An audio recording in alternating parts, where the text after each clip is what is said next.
The man is back in Beijing, and if you're scrolling through the mainstream headlines, they're feeding you the same old flavorless word salad. Thawing relations.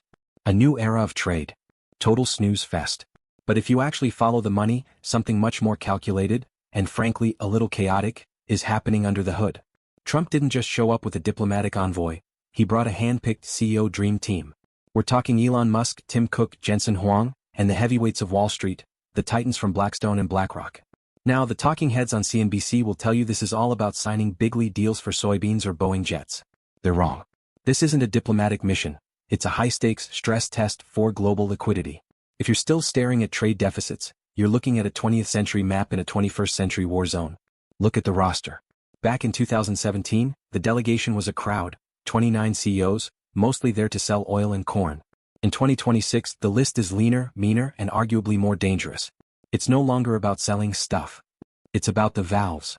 When you have the CEOs of Apple, Nvidia, and Qualcomm sitting at that table, they aren't there to talk about quarterly unit sales.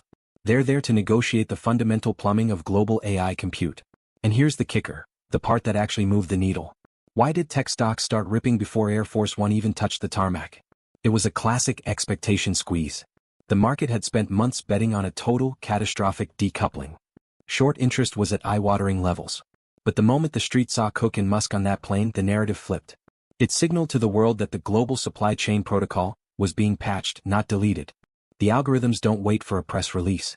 Systematic trend followers and CTA models don't read political op-eds. They read trigger levels. The moment the S&P punched through those key resistance zones, the machines flipped from net short to long in a heartbeat. What you saw wasn't a peace rally, it was a violent short-covering stampede. It was the sound of 1,000 bears being forced to buy back their dignity at a massive loss. But don't ignore the Wall Street sharks in the room. Why are the kings of private equity tagging along? It's simple, liquidity. In 2026, the global financial system is walking a razor's edge. Uncle Sam needs the capital to keep flowing, and Beijing needs to make sure its global assets don't get hit with a rug pull. It's mutually assured financial destruction. These CEOs aren't there as guests. They're the safety pins in a geopolitical grenade that's getting uncomfortably warm. So, forget the handshakes and the rehearsed friendship rhetoric. In the world we're living in, diplomacy is just the skin. The skeleton is made of algorithmic hedging, compute quotas, and the desperate scramble for liquidity. The market feels irrational because it's no longer run by humans weighing fundamentals. It's a feedback loop of trillion-dollar models shouting at each other in real time. If you want to understand the actual reality of the 2020s, stop listening to what they say and start watching how the machines react.